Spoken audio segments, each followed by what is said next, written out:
जो चीज तुम्हारी जिंदगी में हावी होने की कोशिश कर रही है उससे अपने आप को छुटकारा दिलाना।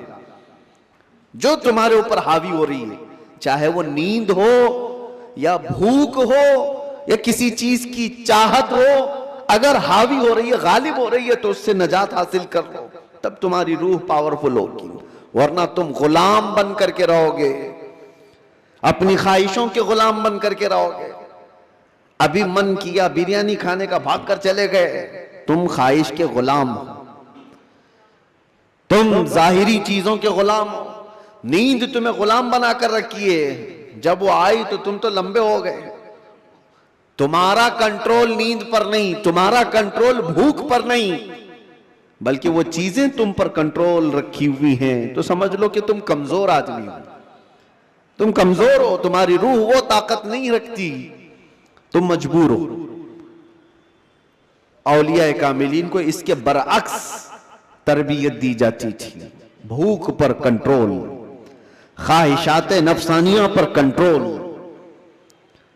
और नींद पर कंट्रोल।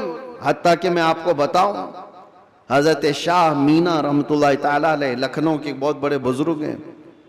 वो जब रात को इबादत के लिए खड़े होते, इंसानी फितरत का तकाजा है कि नींद तो आती है, लेकिन वो ये चाहते थे कि नींद इंसान की जरूरत है, उसको भी मैं अपने ऊपर गालिब होने नहीं दूंगा। मैं जब चाहूं सो जाऊं, लेकिन नींद जब चाहे तब मुझे ना सुलाए। नींद मेरी हाकिम नहीं, मैं उस पर हाकिम हूं। आपने क्या किया जानते हैं? रात को इबादत के लिए रोजाना खड़े हो जाते थे।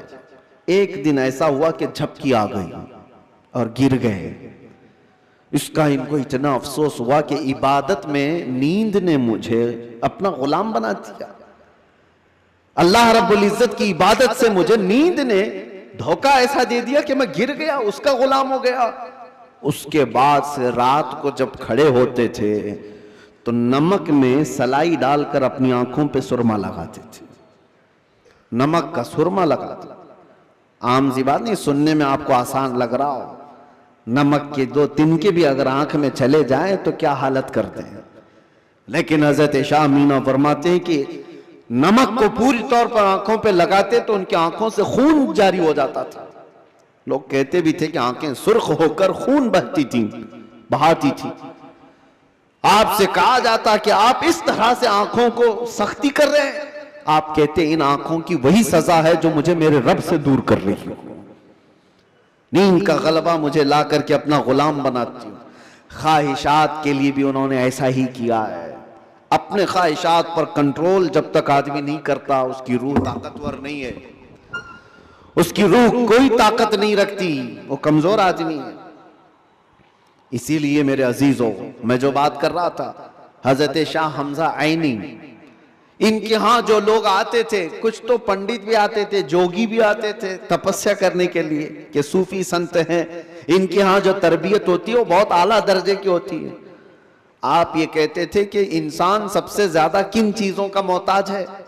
खाने का, पीने का, सोने का, यही सब चीजें ना। इस पर तो वो कंट्रोल करा ही देते थे। कोई ऐसा उनके पास मुजाहिद होता, रियाजत करने वाला, कि 3 दिन 4 दिन तक बगैर खाए पिए इबादत में मसरूफ रहते, कुछ भी नहीं। और ये पॉसिबल है क्योंकि अल्लाह ने इंसान की बॉडी को फ्लेक्सिबल बनाया है। इसको जैसा बंदा ढालता है वैसा जिस्म बनता है, कोई चीज इम्पॉसिबल नहीं है। बुजुर्गों ने ये तरबियत किया। अब एक मकाम ऐसा आया कि खाने पीने की बात तो छोड़ो, ये जो मोहताजी है, जो भूख लगती है, इससे तो उन्होंने किनारा कर लिया। एक शागिर्द ने उनसे कहा कि हुजूर, खाने से तो हम मोहताज नहीं है, जब हम चाहेंगे खा लेंगे। भूख हमको गुलाम नहीं बना रही याद, प्यास भी हमको गुलाम नहीं बना सकती, लेकिन ये जो सांस लेते हैं इसके तो हम मोहताज हैं। सांसों के बगैर तो रह नहीं सकते। आपने फरमाया मैं वो भी तरबियत तुम्हें करा दूंगा, उसकी भी तरबियत करा दूंगा।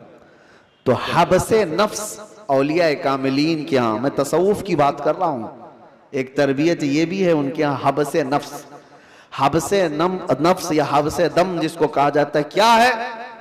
उनको सांस रोकने की तरबियत दी जाती थी। सांस रोक लो अपनी, आप अपनी नाक और मुंह बंद करके देखो कितनी देर रोक सकते हो, शायद 1 मिनट, क्योंकि आदत नहीं है। 1 मिनट से ज्यादा अपने नाक और मुंह को पकड़ नहीं सकते। लेकिन तरबियत के बाद माररा मुतहरा की तारीख में है, हजरत शाह हमजा आइनी की बारगाह में जो तरबियत पाते थे, उनको सांस रोकने की जो तरबियत दी जाती थी, फजर के बाद वो सांस को रोकते थे तो जोहर तक लेकर जाते थे, जोहर तक। लोगों को ऐसा लग रहा होगा कि उड़ती हुई बातें हैं, नहीं मेरे अजीजों, जब बंदा अपने जिस्म को ढालता है किसी चीज में तो अल्लाह तबारक व तआला हर चीज उसके लिए मुमकिन बना देता। और हमने दुनिया में अपने जिस्मों को आजाद कर रखा है, सारी दुनिया इस जिस्म पर राज करती है, ख्वाहिशात हम पर हुक्म करते हैं, हम इन पर कंट्रोल नहीं पा रहे। आज जरूरत इसी बात की है कि हम जिन चीजों के एडिक्ट होते जा रहे हैं उन चीजों को अपनी जिंदगी से दूर करते जाएं। कोई ख्वाहिशात ऐसी हैं जो मेरे ऊपर हावी हो रही हों, उन ख्वाहिशात से अपने दामन को छुड़ाने की कोशिश करें। और यही तरबियत बारगाह मुस्तफ़ा सल्लल्लाहु अलैहि वसल्लम की थी।